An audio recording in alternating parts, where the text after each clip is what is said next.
दिल्ली में बढ़ते कोरोना को कंट्रोल करने के लिए केंद्र और राज्य सरकार दोनों मिलकर काम कर रही हैं। दिल्ली सीएम केजरीवाल लगातार इसी कोशिश में हैं कि इस संक्रमण की चेन को तोड़ा जा सके। तो वहीं आज हुई उच्च स्तरीय बैठक में रोकथाम के लिए कई उचित कदम उठाए गए हैं। इसी को लेकर हमारे संवाददाता इंद्रसेन यादव ने नेता विपक्ष रामवीर सिंह बिधूड़ी और दिल्ली बीजेपी आदेश गुप्ता से खास बातचीत की। क्या कुछ कहा, सुनिए।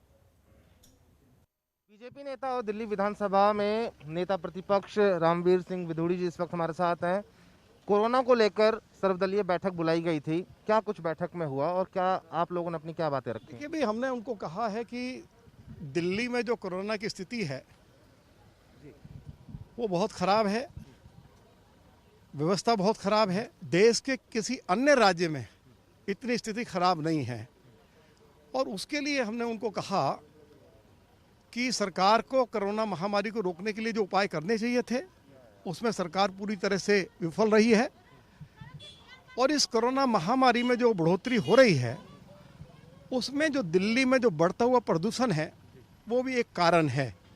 बहुत सारी घोषणाएं दिल्ली के मुख्यमंत्री की ओर से प्रदूषण को कम करने के लिए की गई, उन किसी भी घोषणा के ऊपर अमल नहीं हुआ। जैसे दिल्ली में इलेक्ट्रिक बसें खरीदनी थी, उसमें केंद्र सरकार ने भी योगदान दिया, अभी तक कोई एक इलेक्ट्रिक बस नहीं खरीदी गई। दिल्ली का जो पब्लिक ट्रांसपोर्ट सिस्टम है पूरी तरह कोलैप्स हो गया है। फोर्थ फेज हमारा 2017 में शुरू होना था मेट्रो का, वो अभी जाके हुआ है। हमें 1000 बसेज खरीदनी थी, वो अभी तक हमने खरीदी नहीं है। इसके साथ साथ कोरोना महामारी को रोकने के लिए आपने कहा कि आईसीयू बेड्स बढ़ाएंगे, वेंटिलेटर बेड्स बढ़ाएंगे, वो कहीं बढ़ते हुए नहीं दिखाई दे रहे। आज हमारे पास मुश्किल से 300 आईसीयू बेड्स हैं, 111 हमारे पास वेंटिलेटर्स हैं और जब हर रोज 800 केसेज आ रहे हैं, 8,000, तो आप मुझे बताइए कैसे आप 300 आपके पास आईसीयू बेड्स हैं, 111 आपके पास वेंटिलेटर, कैसे आप इस कोरोना से आप लड़ पाएंगे। हमने एक बात उनको और कही कि जब जब दिल्ली में कोरोना बढ़ता है, लोगों की मौतें बढ़ती हैं, तो ये कहा जाता है कि सब बाहर के लोग दिल्ली में बहुत आ रहे हैं। हमने कहा कि भाई जितने लोगों की मृत्यु हुई है आप मुझे बताइए कि इनमें बाहर के लोग कितने हैं।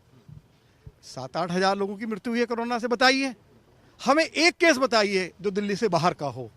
ये बात भी हमने कहा, उनको कहा कि भाई सरकार को गंभीर होना चाहिए और ये जो प्रदूषण है इसको रोकने के लिए सरकार ने जो कमिटमेंट की थी उनको पूरा करना चाहिए। चाहे एयर प्योरीफायर लगाने की बात थी, चाहे एंटी स्मोक टावर्स लगाने की बात थी और चाहे जो पीडब्ल्यूडी की सड़कें टूटी पड़ी है उन गड्ढों को, अगर आप नई सड़क नहीं बना सकते उन गड्ढों को तो ज़रूर भरवा दीजिए, क्योंकि PM2.5 सबसे ज़्यादा जो धूल उड़ती है उससे बनता है। तो रामवीर जी, कुल मिलाकर अगर हम ये कहें कि केंद्र सरकार तो पूरी मदद कर रही है दिल्ली सरकार के लिए, लेकिन क्या दिल्ली सरकार बढ़ते कोरोना और प्रदूषण के मामले पर फेल होती नजर आ रही है? नहीं, बिल्कुल, वो तो हम क्या, मुझे कहने की क्या आवश्यकता है, वो तो दिल्ली हाई कोर्ट ने कह दिया कि दिल्ली सरकार जो है वो कोरोना महामारी से लड़ने में विफल हो गई है। और उसी के बाद देश के गृह मंत्री आदरणीय श्री अमित शाह जी ने इंटरवीन किया। पहले भी उन्होंने इंटरवीन किया था, हालात पर काबू पाए गए थे और अब फिर उन्होंने इंटरवीन किया है। हम उम्मीद करते हैं कि अमित शाह जी ने जिस तरह से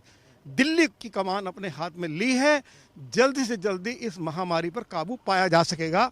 ये हमने ये बात बड़ी स्पष्ट तौर पे ये बात कही है। शुक्रिया तमाम बातचीत के लिए। तो ये हमारे साथ बीजेपी नेता रामवीर सिंह बिधूड़ी थे। कैमरा पर्सन सुमित मावी के साथ इंद्रसेन यादव, जनतन टीवी, दिल्ली। खबरों के निष्पक्ष विश्लेषण के लिए सब्सक्राइब करें Jantantra TV and press the bell icon. Never miss any update.